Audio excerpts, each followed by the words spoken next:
اللهم صل علی سیدنا و مولانا محمد وبارک وسلم وصلی علیہ اما بعد فاعوذ باللہ من الشیطان الرجیم بسم اللہ الرحمن الرحیم۔ السلام علیکم بھائیوں اور بہنوں، ہمارے پیارے نبی صلی اللہ علیہ وسلم نے اللہ کی قسم کھا کر فرمایا کہ جو بھی اس آیت کو پڑھے گا اس کی پریشانی اللہ تعالی خود جلد از جلد دور فرما دیں گے۔ تمام دوست ویڈیو کو مکمل دیکھیے گا تاکہ جان سکیں کہ وہ کون سی آیت ہے۔ محترم ناظرین، اگر پہاڑ کی جتنی بھی مصیبت ہوگی تو اللہ وہ مصیبت بھی ختم کر دیں گے۔ آج آپ کے سامنے ایک ایسا وظیفہ لے کر حاضر ہوا ہوں۔ میرے نبی حضرت محمد مصطفیٰ صلی اللہ علیہ وسلم فرماتے ہیں کہ اگر پہاڑ سے زیادہ پریشانی ہو اور آپ صدق دل کے ساتھ یہ وظیفہ کریں گے تو انشاءاللہ العزیز آپ کی مکمل طور پر یہ پریشانی ختم ہو جائے گی، خواہ وہ پیسے کی پریشانی ہو یا گھر کے اندر کوئی اور پریشانی ہو۔ بھائیوں اور بہنوں، یہ تسبیح جو میں آپ کو بتانے جا رہا ہوں، اگر آپ نے یہ وظیفہ کر لیا اور آپ کے گھر کے اندر پہاڑ سے بھی زیادہ کوئی پریشانی ہوئی تو انشاءاللہ وہ بھی ختم ہو جائے گی۔ اگر آپ اس وظیفے کو کریں گے تو انشاءاللہ العزیز یہ میرے نبی کا بتایا ہوا ایک وظیفہ ہے، میرے نبی کی بتائی ہوئی قرآنی تسبیح ہے۔ اگر اسے آپ صدق دل کے ساتھ، خالص نیت کے ساتھ اور اللہ کے سامنے جھک کر، عاجز ہو کر یکسوئی کے ساتھ اپنے نبی حضرت محمد مصطفیٰ صلی اللہ علیہ وسلم کا ادب دل میں رکھ کر اس وظیفے کو کریں گے تو اللہ کے حکم سے انشاءاللہ العزیز پلک جھپکنے تک آپ کے تمام مسائل حل ہونا شروع ہو جائیں گے۔ اللہ رب العزت دلوں کو بدل کر رکھ دیں گے۔ بھائیوں اور بہنوں، قرآن مجید کے اندر بڑی طاقت ہے، قرآن مجید کے اندر بڑا راز ہے، اس کے اندر بڑا جلال ہے، بڑا کمال ہے۔ سب سے پہلے آپ نے آخری نبی حضرت محمد مصطفیٰ صلی اللہ علیہ وسلم پر درود پاک پڑھنا ہے۔ آئیے ایک مرتبہ ہم سب مل کر بھی درود شریف پڑھتے ہیں۔ اللہم صلی علی محمد وعلی آل محمد کما صلیت علی ابراہیم وعلی آل ابراہیم انک حمید مجید۔ اللہم بارک علی محمد وعلی آل محمد کما بارکت علی ابراہیم وعلی آل ابراہیم انک حمید مجید۔ ناظرین، یہ درود پاک کا حکم میرے اللہ نے دیا ہے، اسی لیے کوشش کیا کریں کہ چلتے پھرتے درود پاک لازمی پڑھیں، لیکن دعا کرنے سے پہلے یا کوئی بھی وظیفہ کرنے سے پہلے درود پاک لازمی پڑھا کریں۔ آپ کے ساتھ درود شریف کا ایک واقعہ شیئر کرنا چاہتا ہوں۔ انڈیا کا ایک بندہ تھا جو بالکل بھی اسلام کو نہیں جانتا تھا، اسلام کو نہیں مانتا تھا۔ اسے کسی بندے نے بتایا کہ یار، جو مسلمان ہیں ان کے آخری نبی حضرت محمد مصطفیٰ صلی اللہ علیہ وسلم ہیں، وہ کہتے ہیں کہ جو اس تسبیح کو پڑھ لے گا تو پہاڑ سے بھی زیادہ اگر پریشانی ہوئی، کوئی مصیبت ہوئی تو وہ ٹل جائے گی۔ ناظرین، وہ انسان بڑا پریشان حال تھا، اس کے اوپر بڑا قرضہ تھا اور اس کے اوپر بے شمار مسائل تھے۔ مختصراً یہ بتاؤں کہ اس نے جب یہ بات سنی تو اس نے اپنے دل میں ارادہ کیا کہ اسے آزمانے میں کیا حرج ہے، تو اس نے مسلمانوں کی طرح نماز پڑھی اور اللہ کے سامنے ایک دفعہ درود شریف پڑھا اور اس کے بعد اس تسبیح کی تلاوت فرمائی۔ اس کو 100 مرتبہ اس بندے نے پڑھا اور وہ کہتا ہے کہ اسی رات مجھے ٹیلی فون آ گیا کہ میرے اوپر جو پہاڑ سے بھی زیادہ مصیبت تھی وہ ایسے حل ہوئی کہ میں خود حیران رہ گیا کہ یہ میرے ساتھ کیسے ممکن تھا۔ تو جب یہ ہوتا گیا تو میں نے اپنی فیملی کو بتایا اور میں اور میری فیملی سب نے مل کر کلمہ پڑھا، لا الہ الا اللہ محمد الرسول اللہ، اور مسلمان ہو گئے۔ ناظرین، انہوں نے کہا پڑھو کلمہ اور اپنے محمد صلی اللہ علیہ وسلم پر ایمان لے آئے، اللہ پر ایمان لے آئے اور اس وظیفے کے دلدادہ ہو گئے۔ محترم ناظرین، جس تسبیح کا میں ذکر کر رہا ہوں وہ تسبیح حسبنا اللہ و نعم الوکیل کی ہے۔ اس آیت کو آپ نے 100 مرتبہ پڑھنا ہے، یعنی آپ نے ایک تسبیح مکمل پڑھنی ہے، 100 دانوں والی تسبیح کرنی ہے، اور یہ آپ کسی بھی نماز کے بعد کر سکتے ہیں۔ فجر، ظہر، عصر، مغرب، عشاء، کسی نماز کے بعد بھی آپ اس تسبیح کو پڑھ کر دعا مانگیں گے تو آپ کی جتنی بڑی مصیبت ہوگی وہ اللہ خود دور فرما دیں گے۔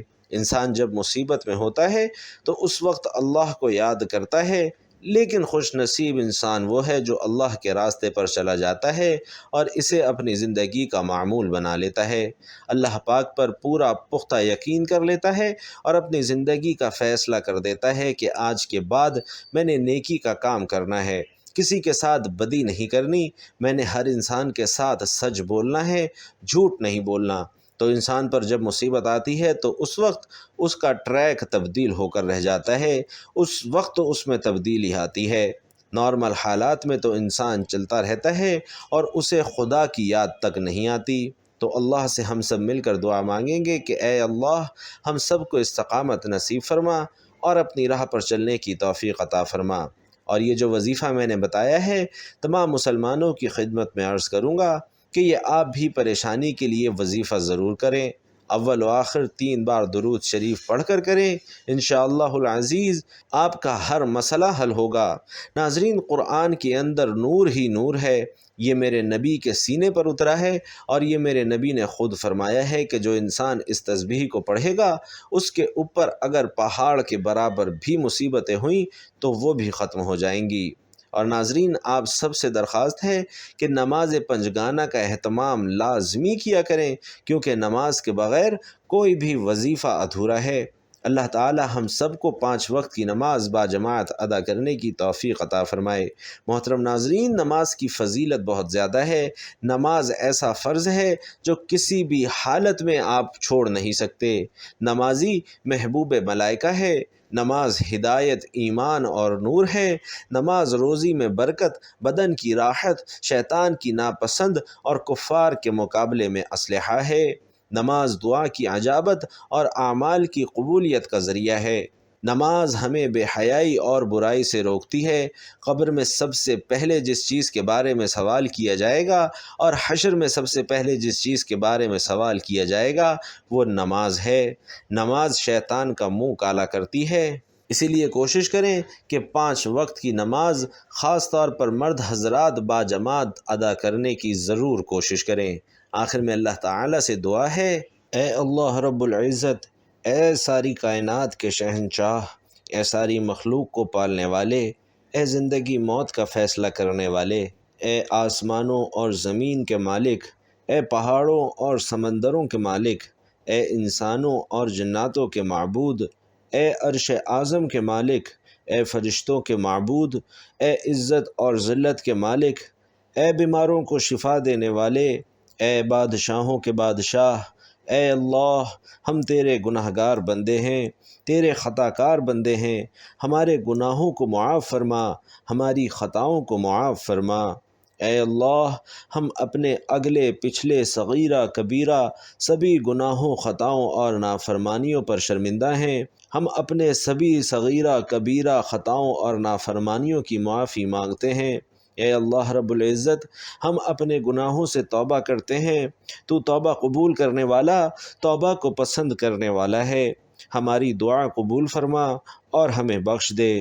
اے اللہ ہم گناہ گار، سیاہکار، بدکار بندے ہیں، تیرے احکام کے نافرمان ہیں، ناشکرے ہیں، لیکن میرے معبود ہیں تو تیرے ہی نام لیوا بندے، تیری گواہی دیتے ہیں کہ تیرے سوا کوئی عبادت کے لائق نہیں، ہم گواہی دیتے ہیں کہ تیرے سوا کوئی بندگی کے لائق نہیں، ہم گواہی دیتے ہیں کہ تیرے سوا کوئی تعریف کے لائق نہیں۔ ہمارے معبود، ہمارے گناہ تیری رحمت سے بڑے تو نہیں ہیں، تو اپنی رحمت سے ہمارے گناہ معاف کر دے۔ اے اللہ ہمیں گمراہی کے راستے سے ہٹا کر صراط المستقیم کے راستے پر چلنے والا بنا دے۔ اے اللہ ایسی نماز پڑھنے کی توفیق عطا فرما جس نماز سے تو راضی ہو جائے، ہمیں ایسی زندگی گزارنے کی توفیق عطا فرما جس زندگی سے تو راضی ہو جائے۔ اے اللہ ہمیں ایمان پہ زندہ رکھ اور ایمان پہ ہی ہمارا خاتمہ فرما۔ اے اللہ ہمیں تیرے احکام کی فرما برداری کرنے والا بنا دے اور تیرے پیارے حبیب محمد الرسول اللہ صلی اللہ علیہ وسلم کے نیک اور پاکیزہ آداب کو اپنانے والا بنا دے۔ اے اللہ ہماری پریشانیوں کو دور کر دے۔ اے اللہ جو بیمار ہیں انہیں شفائے کاملہ عطا فرما۔ اے اللہ جو بے اولاد ہیں انہیں اپنے خزانوں میں سے نیک اور صالح اولاد عطا فرما۔ اے اللہ جن کے جو کام رکے ہوئے ہیں وہ پورے کر دے۔ اے میرے مالک بچھڑے ہوئوں کو ملا دے۔ اے اللہ شادی شدہ جوڑوں میں محبت اور خلوص پیدا کر دے اور ان کی زندگیوں میں برکت ڈال دے۔ اے اللہ تمام لڑکے اور لڑکیوں کے نصیب اچھے کر دے۔ اے اللہ جو قرض کے بوجھ تلے دبے ہوئے ہیں ان کا قرضہ جلد سے جلد ادا کر دے۔ اے اللہ شیطان سے ہماری حفاظت فرما۔ اے اللہ رب العزت حلال رزق کمانے کھانے کی توفیق عطا فرما اور ہمارے حلال رزق میں کثرت اور فراوانی عطا فرما دے۔ اے اللہ تیرے پیارے حبیب صلی اللہ علیہ وسلم نے تجھ سے جن جن خیر کی دعائیں مانگی ہیں ان تمام خیر کی دعاؤں میں ہمارا بھی حصہ شامل فرما، اور تیرے پیارے حبیب صلی اللہ علیہ وسلم نے تجھ سے جن جن شرور سے پناہ مانگی ہے ان تمام شرور سے ہمیں بھی پناہ عطا فرما، آمین یا رب العالمین۔ ناظرین کرام، آپ سے درخواست ہے کہ آپ لوگ بھی کمنٹ باکس میں آمین لکھ کر دعا میں اپنی شرکت ضرور یقینی بنائیے گا۔ کیا پتہ کس کی آمین سے کس کی دعا قبول ہو جائے، کس کی بگڑی سنور جائے۔ اللہ تعالیٰ آپ سب کا حامی و ناصر ہو، آمین۔ السلام علیکم ورحمۃ اللہ۔